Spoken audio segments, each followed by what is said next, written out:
அனைவருக்குமே வணக்கம்.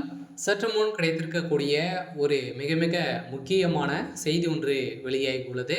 சற்று முன் திமுகவில் இருந்து 12 அமைச்சர்களுடன் வெளியேறிய திருமாவளவன். இது மாரி ஒரு பரபரப்பை பார்த்தீங்கன்னா, ஒரு பரபரப்பான ஒரு செய்தி வெளியாயிருக்கு. திமுகல ஏற்கனவே பார்த்தீங்கன்னா, ஒரு மிகப்பெரிய ஒரு சல்லி சல்லியாக உடையக்கூடிய நிலையில் தான் இருக்கு இல்லையா?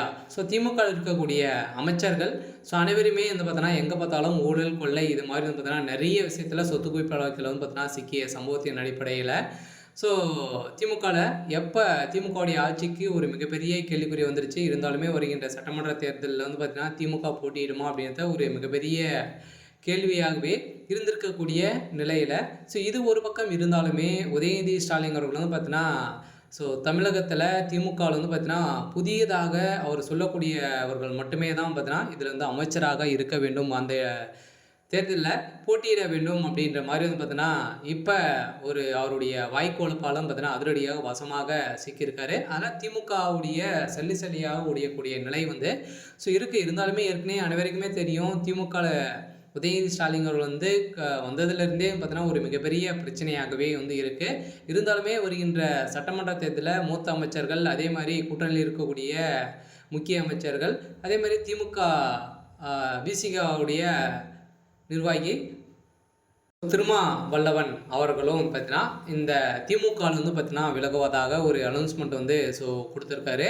கருத்து வேறுபாடின் காரணமாக இப்ப திமுகலேருந்து விலக போறதாகவும், அதே மாரி பார்த்தீங்கன்னா, இப்ப விஜய் அவர்கள் பார்த்தீங்கன்னா, புதிய கட்சி உருவாகியிருக்காரு. இதில ஆதவ் அர்ஜுனா அவர்களும் பார்த்தீங்கன்னா, அதில இணைந்து சிறப்பாக பணியாற்றி இருக்கக்கூடிய நிலையில, திருமாவளவன் அவர்களுக்கு அங்க வந்தாலே பார்த்தீங்கன்னா, ஒரு மிகப்பெரிய பொறுப்பு கொடுக்கப்படும் அப்படின்ற மாரி தமிழக வெற்றி கழகம் பார்த்தீங்கன்னா, சாட்டி சாட்டி பேசக்கூடிய நிலை உருவாகியிருக்கு. இந்த பேரின் அடிப்படையில இப்ப உதயநிதியுடைய வாய்க்கோலப்பால அவர் திட்டிய சம்பவத்தின் அடிப்படையில இப்ப விசிகாவுக்கும் திமுகவுக்கும் இடையே வாக்குவாதங்கள் ஏற்பட்டிருக்கு. இந்த வாதத்தின் அடிப்படையில திருமாவளவன் அவர்கள் பார்த்தீங்கன்னா, முக்கிய 12 அமைச்சர்களுடன் பார்த்தீங்கன்னா, திமுகலேருந்து வெளியேற போறதாக ஒரு தகவல் வெளியா இருக்கு.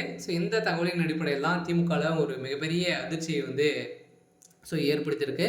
இருந்தாலுமே திமுகவுக்கு ஒரு மிகப்பெரிய தலைவலியாகவே இருக்கு இல்லையா? உதயநிதி ஸ்டாலின் அவர்கள் இது மாரி செஞ்சாரு அப்படின்னா, வருகின்ற சட்டமன்ற தேர்தலில் திமுக வெற்றி பெற்றால் மட்டுமே தான் பார்த்தீங்கன்னா, அவருக்கு நிறைய வாய்ப்புகள் இருக்கு. தப்பு தவறி திமுக தோல்வி அடைஞ்சிட்டாங்க அப்படின்னா, அடுத்த 10 வருடத்துக்கு 15 வருடத்துக்கு பார்த்தீங்கன்னா, அவங்க வரதுக்கான வாய்ப்புகளே இல்ல. இது ஒரு மிகப்பெரிய கருத்து கணிப்பை பார்த்தீங்கன்னா, இப்ப வெளியிட்டிருக்காங்க. கட்டாயம் அதிமுக தமிழக வெற்றி கழகத்தில ஒரு மிகப்பெரிய வாய்ப்புகள் இருந்தாலுமே, இப்ப திமுகல இருக்கக்கூடிய முக்கிய அமைச்சர்களுக்கெல்லாம் பார்த்தீங்கன்னா, ஒரு மிகப்பெரிய ஸ்கெட்ச் போட்டு ஒரு சம்பவம் நடந்திருக்கு. இருந்தாலுமே என்ன நடக்குது அப்படின்றத வெயிட் பண்ணி பார்க்கலாம். இது மாரி செய்திகள தெரிஞ்சுக்கணும் அப்படின்னா, மறக்காம நம்மளுடைய சேனல சப்ஸ்கிரைப் பண்ணி சப்போர்ட்